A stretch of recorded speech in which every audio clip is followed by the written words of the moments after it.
Hey, it's me, Destin. Welcome back to Smarter Every Day. You've heard people say it's just like riding a bike, meaning it's really easy and you can't forget how to do it, right? But I did something. I did something that damaged my mind. It happened on the streets of Amsterdam, and I got really scared, honestly. I can't ride a bike like you can anymore. Before I show you the video of what happened, I need to tell you the backstory. Like many 6-year-olds with a MacGyver mullet, I learned how to ride a bike when I was really young. I had learned a life skill and I was really proud of it. Everything changed though when my friend Barney called me 25 years later. Where I work, the welders are geniuses and they like to play jokes on the engineers. He had a challenge for me. He had built a special bicycle and he wanted me to try to ride it. He had only changed one thing. When you turn the handlebar to the left, the wheel goes to the right. When you turn it to the right, the wheel goes to the left. I thought this would be easy, so I hopped on the bike ready to demonstrate how quickly I could conquer this. And here he is, ladies and gentlemen, Mr. Destin Sandlin. First attempt riding the bicycle. All right. So the faster I go, the better. Yeah. I couldn't do it. You can see that I'm laughing, but I'm actually really frustrated. In this moment, I had a really deep revelation. My thinking was in a rut. This bike revealed a very deep truth to me. I had the knowledge of how to operate the bike, but I did not have the understanding. Therefore, knowledge is not understanding. Look, I know what you're probably thinking. Destin's probably just an uncoordinated engineer and can't do it. But that's not the case at all. The algorithm that's associated with riding a bike in your brain is just that complicated. Think about it. Downwards force on the pedals, leaning your whole body, pulling and pushing the handlebars, gyroscopic precession in the wheels, every single force is part of this algorithm. And if you change any one part, it affects the entire control system. I do not make definitive statements that often, but I'm telling you right now, you cannot ride this bicycle. You might think you can, but you can't. I know this because I'm often asked to speak at universities and conferences and I take the bike with me. It's always the same. People think they're going to try some trick or they're just going to power through it. It doesn't work. Your brain cannot handle this. For instance, this guy, I offered him $200 just to ride this bike 10 feet across the stage. Everybody thought he could do it. No, you didn't understand. You didn't understand. So, this way. Okay. All right, a second. All right, so, whenever you're ready. Yeah. Wait. No, you have to keep your feet on. Dude, all right, give it a go. Just give it a go. Wait. Like, you gotta start rolling at least. Go. And go. Oh, go! All right, back up. Okay, wait. Keep your feet on the pedal. Go. Go right off.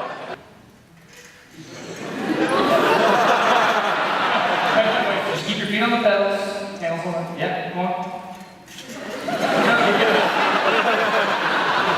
All right, one more time. Okay. Once you have a rigid way of thinking in your head, sometimes you cannot change that, even if you want to.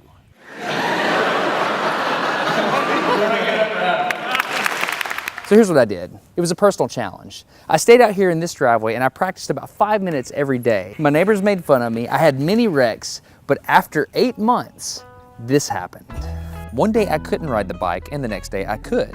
It was like I could feel some kind of pathway in my brain that was now unlocked. It was really weird though. It's like there's this trail in my brain, but if I wasn't paying close enough attention to it, my brain would easily lose that neural path and jump back onto the old road it was more familiar with.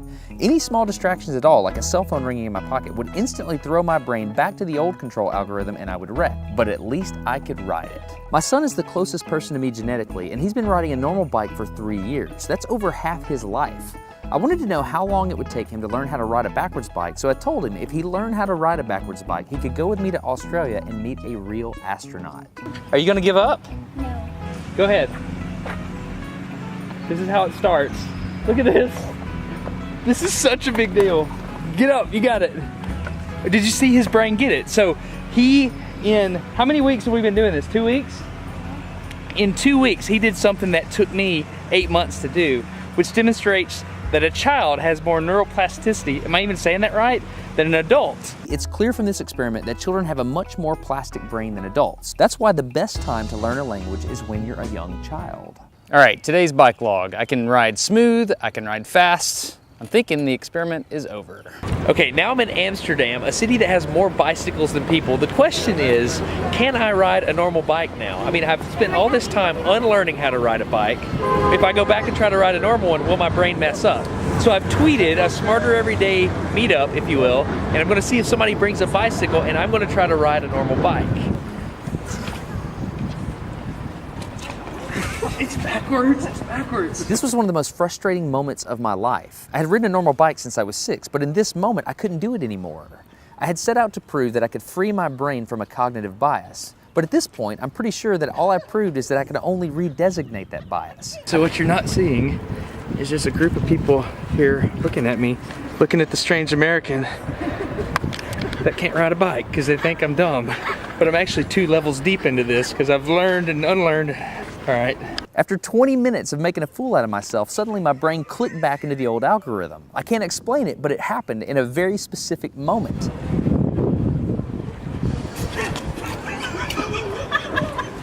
I got it. I'm back.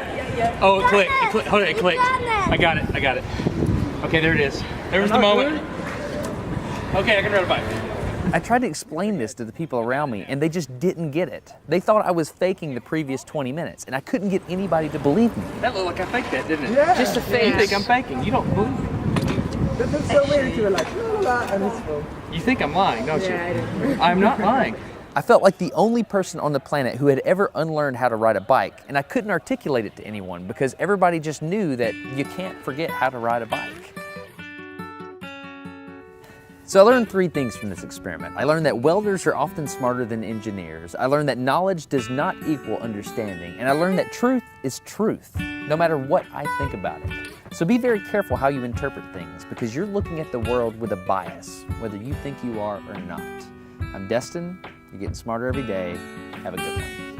Okay, if you want to support Smarter Every Day, you can download a free audiobook at audible.com/smarter. I recommend Commander Hadfield's book, which is An Astronaut's Guide to Life on Earth. I read it. It was awesome. If you think about it, I had to learn how to ride a different kind of bicycle, and my son did as well. But Commander Hadfield had to learn how to ride a different spaceship. Not only that, but a different type of space station. He was on Mir and the International Space Station. Anyway, if you're interested in supporting Smarter Every Day, audible.com/smarter, An Astronaut's Guide to Life on Earth. I'm Destin, getting smarter every day. Have a good one.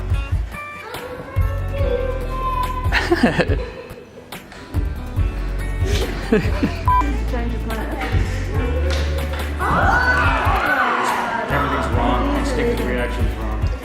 Why don't you ride it? You just build it? I can't.